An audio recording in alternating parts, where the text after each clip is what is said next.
우리 창세기 71번째 시간입니다. 느리지도 빠르지도 않은 이런 제목으로 말씀 증거합니다. 느리지도 빠르지도 않은. 그 경제학 용어 중에서 티핑 포인트라는 개념이 있습니다. 어느 순간 상품의 판매량이 급증하는 시점을 말하는 거죠. 별로 중요하지 않고 팔리지도 않았던 상품이 어떤 이유 때문인지 모르지만 그 시점을 통하여서 갑자기 팔리기 시작하는 것이죠. 그러니까 허니버터 칩 같은 경우도 그런 경우 아니겠습니까? 어느 순간 폭발하면서 그 판매량이 공급이 판매량을 따라가지 못할 정도의 그런 폭발적인 시점이 있었습니다.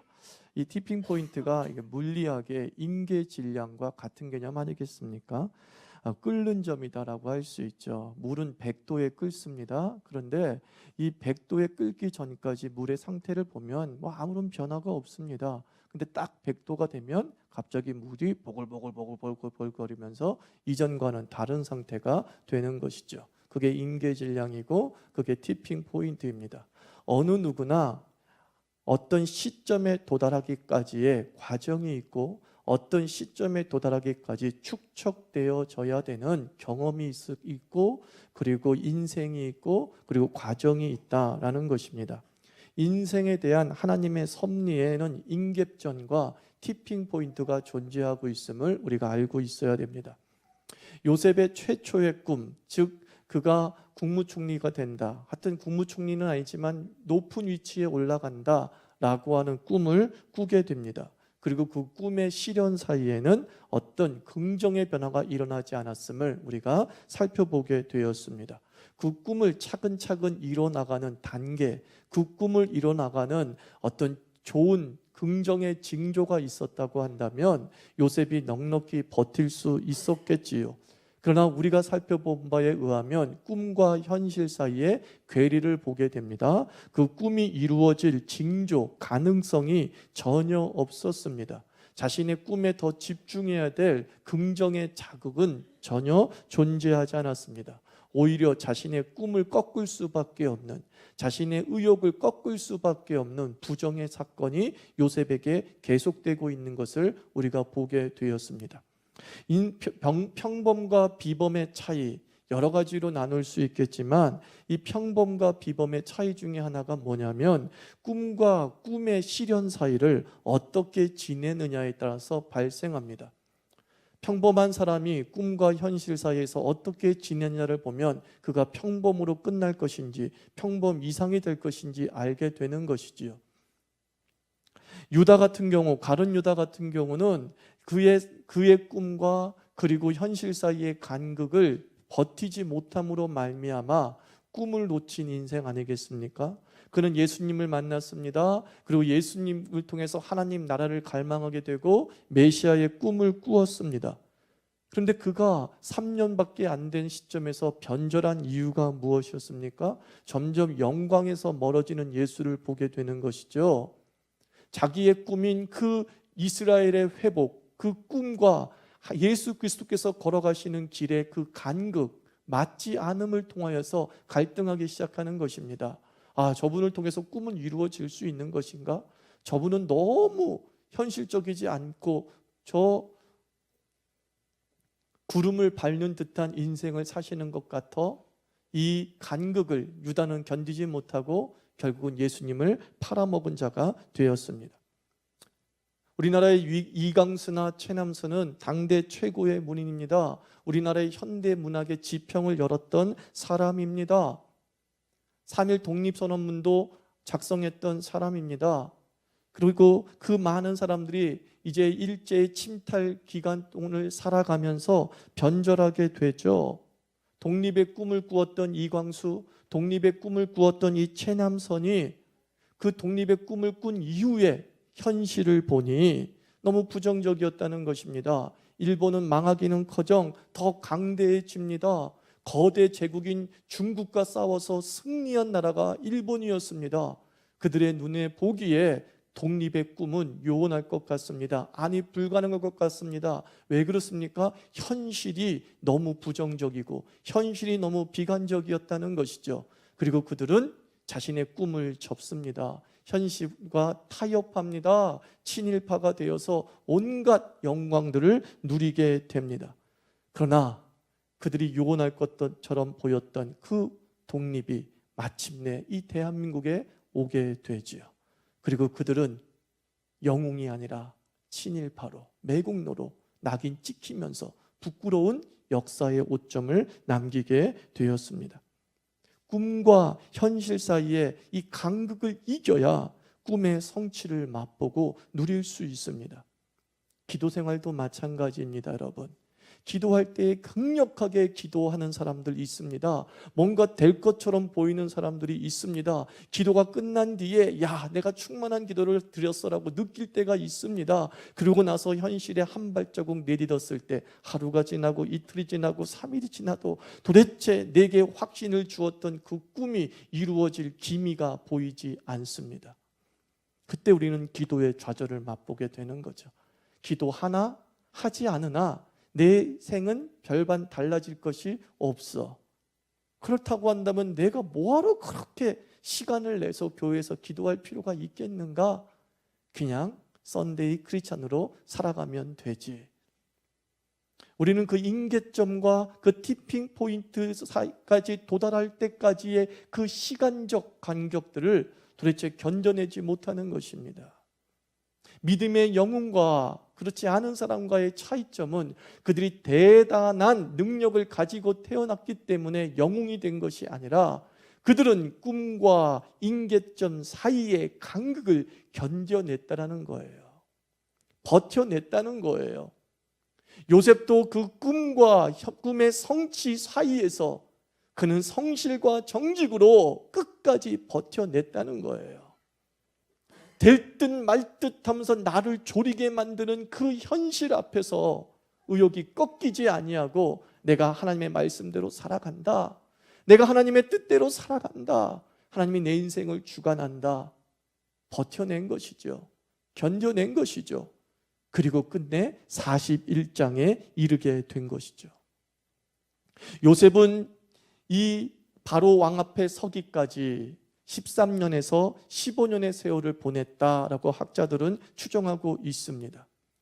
그가 사춘기 때에 청소년기에 애굽에 팔려 나와서 노예 생활을 하고 감옥 생활을 하면서 13년, 15년을 보낸 것입니다.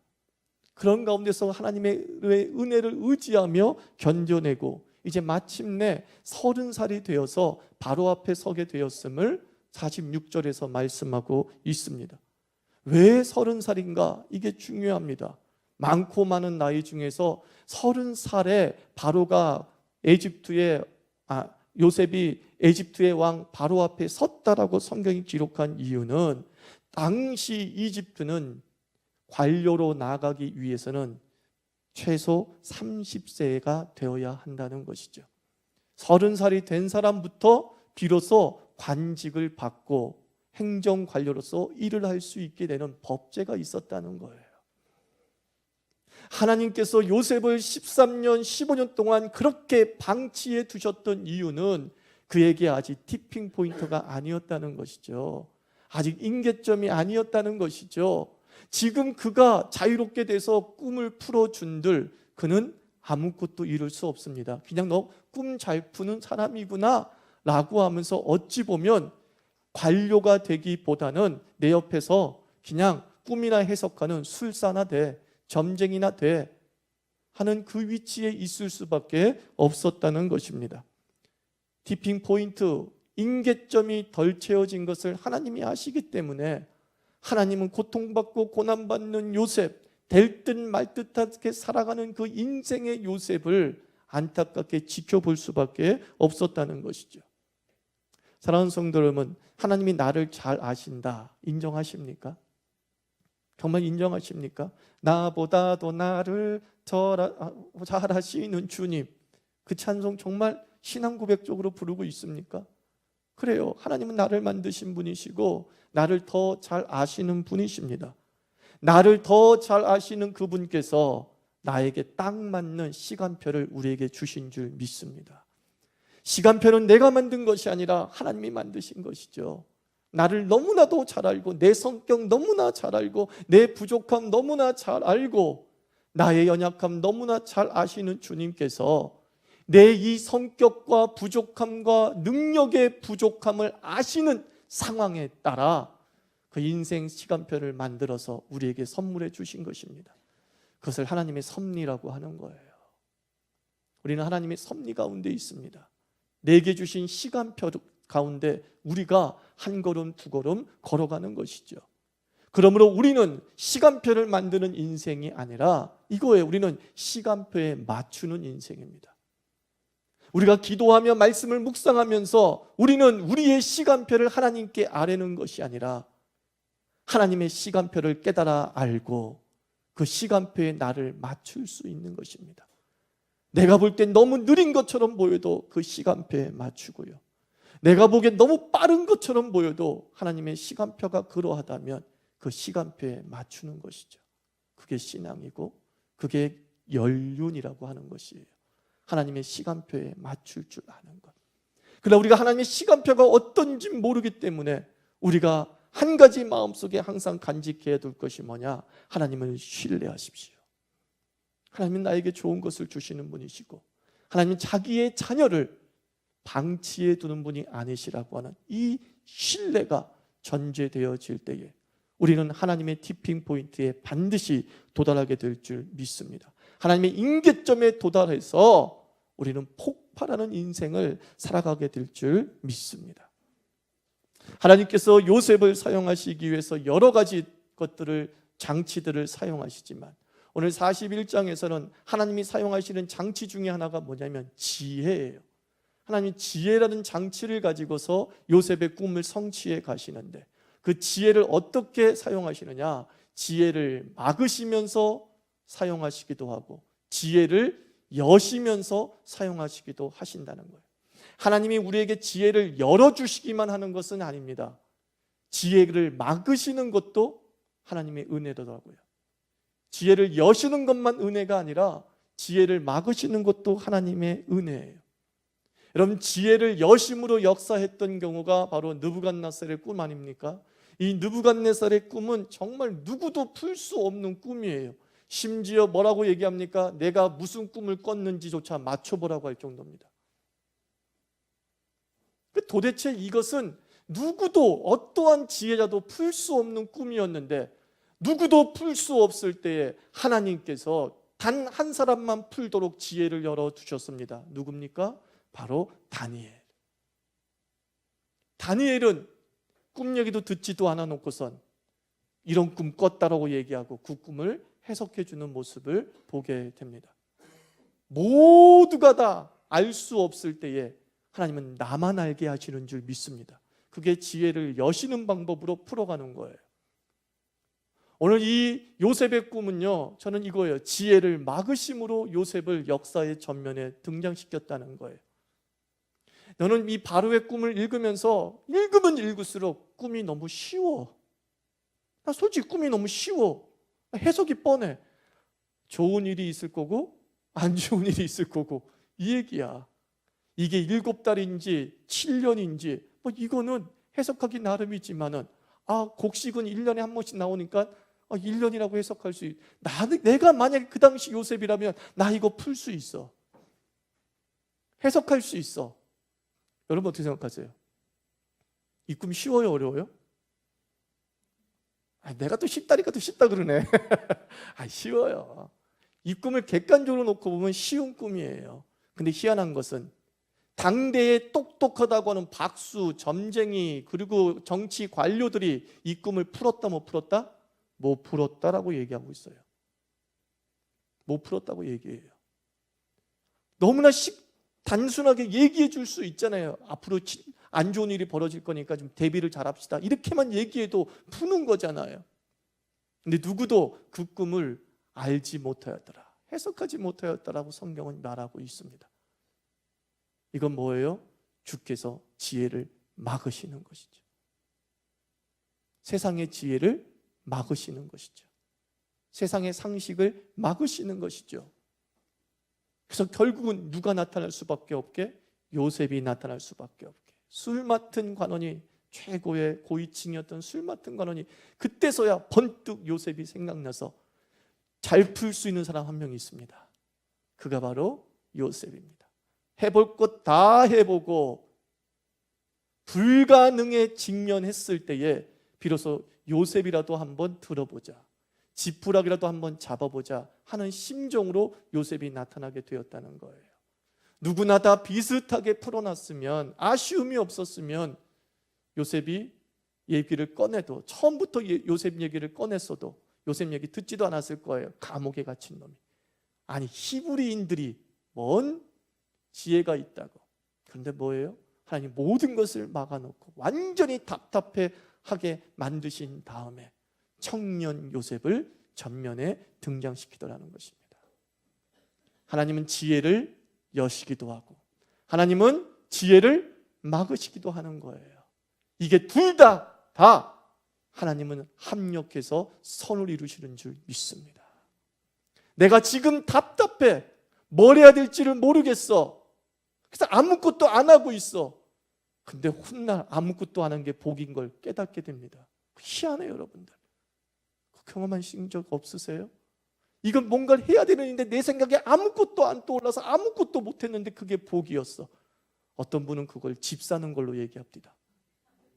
집은 사야 되는 거기 사야 되는데 도대체 마음에 안 들고 이걸 사야 될지 말할지 결정도 못 내리고 갑자기 결단력도 떨어지고 그래서 안 샀는데 몇 년 뒤에 집값이 떨어졌더라. 단순한 예가 그거예요. 여러분, 답답해도 지혜더라고요. 하나님이 사용하시면 우리가 그 답답한 가운데 주님만 온전히 의지하고 있는 것이 분명하다면 그 답답함도 주님의 장치더라고요. 장치더라고요. 사랑하는 성도 여러분, 합력해서 선을 이루시는 하나님을 믿습니까? 예. 지혜를 막으시기도 하고 여시기도 하시면서 하나님은 우리에게 가장 좋은 타이밍에 우리를 부르신다는 거예요. 세우신다는 거예요. 얼마나 멋지신 하나님이십니까? 이 하나님을 신뢰하시기 바랍니다. 이 하나님을 의뢰하시기 바랍니다.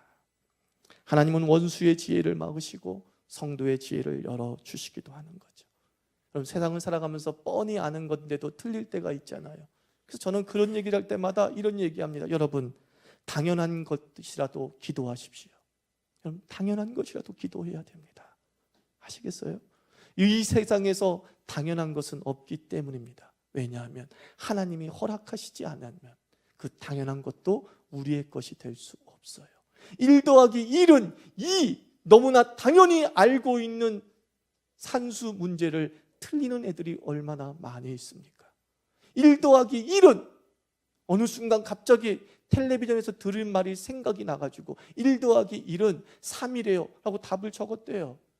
그래서 왜 너 3이라고 적었냐? 1 더하기 1은 2잖아. 아니에요.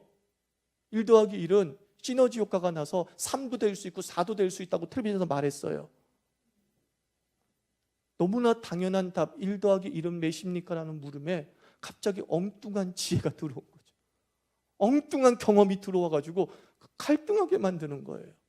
당연한 건 맞출 수 있다고요? 아니에요. 망하려면 당연한 것도 안 보이는 거예요. 그럼 우리 삶에 하나님께 모두 구하시기 바랍니다. 이 요셉도 뭐라고 얘기합니까? 내가 풀었다라고 얘기하지 않습니다. 16절에 당당히 얘기합니다. 하나님께서 이것을 풀어주시리라. 당신에게 편안한 답을 하나님께서 주시리라. 요셉은 자기가 재주 있다, 자기가 경험이 있다, 능력이 있다, 이 얘기 먼저 하지 않습니다. 그저 하나님이 풀어주시리라. 그의 중심에는 하나님밖에 없었던 거예요. 하나님밖에 없었던 거예요. 그래서 이 나중에 바로가 요셉을 어떻게 인정합니까? 하나님의 사람으로 인정하지 않습니까? 하나님이 영의 통달한 자로 요셉을 인정하고 있지 않습니까? 우리 한 사람 한 사람들이 이 땅을 살아가면서 당연한 것도 어떻게 하자고요? 기도하십시오. 마땅한 것도 기도하십시오. 상식적인 것도 기도하십시오.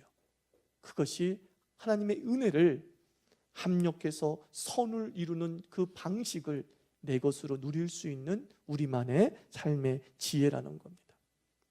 요셉 얘기 몇 가지 하고 바로 얘기 한 가지 할까 합니다. 이 바로와 요셉의 관계를 통해서 바로가 지혜가 막히지 않았습니까? 자기의 지혜도 막히고 그리고 주변에 많은 지혜로운 자의 지혜도 막혔습니다. 그래서 이 바로가 당대의 영광스러운 나라를 자신의 백성들에게 선물해 줄 수 있었던 이유가 뭐냐면 애굽의 왕 이 바로는 지혜를 들으려는 마음이 있었다는 거예요. 한 시대의 영광을 이끌어온 지도자들의 특징은 뭐냐? 지혜로운 자예요. 근데 지혜라는 게 뭐냐? 성경을 가지고 지혜를 풀어봅시다. 성경의 지혜라는 단어가 레바브라는 단어를 사용합니다. 히브리어로. 근데 이 레바브를 직역하면 어떤 뜻이 되냐면 사실은 듣는 심장이라는 뜻을 가지고 있어요. 직역하면 듣는 심장이에요. 열왕기 3장에서 우리는 솔로몬이 성전을 건축한 다음에 하나님께 일천번제를 드린 다음에 하나님께 무엇을 구했다고 알고 있죠? 지혜를 구했다라고 알고 있습니다. 그런데 열왕기 3장을 읽어보면 솔로몬이 지혜를 구했다고 나와 있지 않지요. 하나님께 나타났을 때 솔로몬이 이렇게 얘기합니다. 9절에서 주여 나에게 듣는 마음을 주시옵소서. 그래서 주의 백성을 재판하여 선악을 분별하게 하옵소서. 듣는 마음을 달라고 그랬어요. 이때 쓴 단어가 레바브예요. 그런데 하나님께서 듣는 마음을 달라고 했던 그 솔로몬에게 뭐라고 칭찬하시냐면은 3장 11절에서 네가 송사를 듣고 분별하는 지혜를 구하였으니 라고 얘기합니다. 들을 수 있는 귀를 구한 그 솔로몬에게 하나님은 말씀합니다. 네가 지혜를 구했구나 라는 겁니다. 들을 수 있는 귀가 지혜예요. 하나님의 말씀이 들리십니까? 우리는 지혜를 얻은 존재가 되는 것이죠. 꽉 막혀서 아무것도 듣지 않으려고 했을 때 우리는 어떤 자가 된 겁니까? 어리석은 자가 된 것입니다. 이 땅의 비극이 지금 2016년 12월 4일의 비극이 뭐죠? 레바브가 없어요. 듣는 마음이 없기 때문에 발생한 거잖아요. 도대체가 안 들어요. 도대체가 소통 부재야. 듣는 거라고 하는 것은 어리석은 무당의 이야기만 듣고 있고 모든 수많은 백성들의 소리는 듣지 않죠. 솔로몬은 얘기합니다. 내가 듣는 마음을 얻어 백성들의 송사를 잘해주기를 원하나이다. 하늘의 소리만 잘 듣는 것이 아니라 내가 땅의 소리를 잘 듣기를 원합니다. 그게 솔로몬의 지혜였어요. 그게 당대의 영광을 가져온 것이죠. 우리는 조선 600년의 역사라고 배웠습니다. 조선 600년의 역사를 배우면서 지금은 어떨지 모르겠지만 저는 중학교 때, 고등학교 때 이 조선 600년의 역사는 당쟁의 역사요, 싸우는 역사라고 배웠어요. 부정적 시각으로 조선을 바라보게 했습니다. 근데 나중에 알고 보니 그게 다 식민사관이에요. 우리 민족의 정체성을 바닥으로 만들어 놓기 위해서 너희가 이렇게 합병되어져서 일본과 하나의 나라가 된 게 복일 수밖에 없는 이유는 니네들이 섬기던 그 나라가 이렇게 형편없는 나라였어. 이걸 심어줬어야 되는 거였거든요. 근데 조선이 600년의 역사를 가졌다. 여러분 세계사를 공부해 보십시오. 하나의 왕조가, 하나의 국가가 600년 이상 지속된 나라가 어디 있어요? 고려도 마찬가지고. 600년은 엄청난 시간이에요. 다들 길어야 100년, 50년이에요. 저 중국의 한 예를 들어봅시다. 중국도 얼마나 많은 나라가 일어나고 무너졌습니까? 가장 오래되었다는 나라가 300년도 안 돼요. 신성 로마 제국이 있잖아요. 로마 제국도 신성 로마 제국을 빼버리면 몇백 년이 채 되지 않아요. 이렇게 600년 이상 왕조가 지속될 수 있었던 이유가 뭡니까? 역사서를 읽어보면 조선은요, 듣는 제도가 있었어요. 듣는 제도가. 그게 바로 사관원 아닙니까? 사관원이 뭐예요? 왕의 옆에서 왕에게 쓴소리만 하게 하는 조직이 사관원이에요. 그 사람들은 용비어천가를 부르지 않습니다.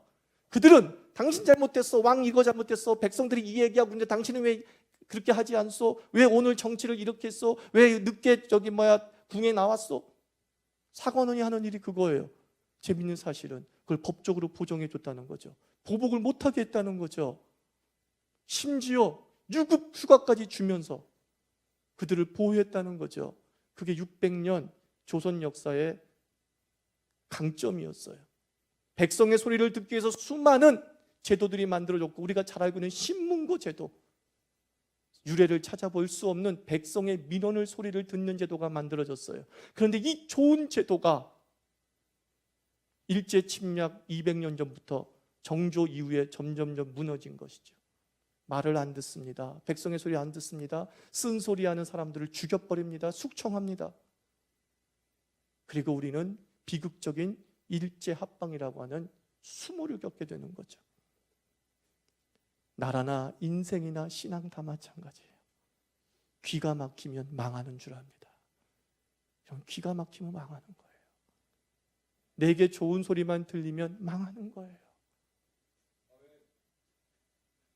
하나님의 메시지에 귀를 기울이십시오. 그리고 내 주변에서 일어나는 소리에 귀를 기울이십시오. 그것이 우리가 살아날 수 있는 힘이라는 거예요. 바로 이방인입니다. 그러나 배워야죠.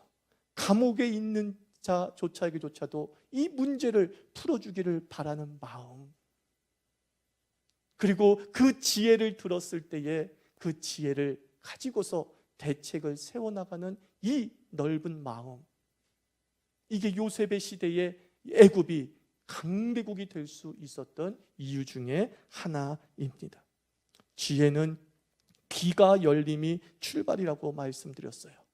로마서에서 말씀합니다. 믿음은 들음에서 난다라고 했어요.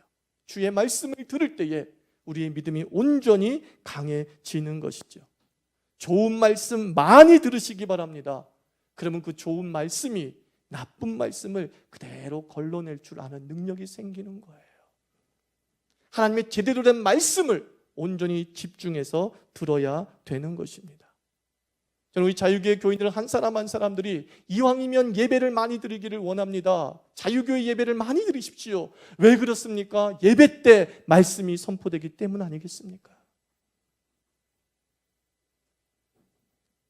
하나님의 말씀에 우리가 충만하게 젖어 있게 되면 무엇이 옳은지 무엇이 악한지 솔로몬처럼 분별할 수 있게 되는 것이에요.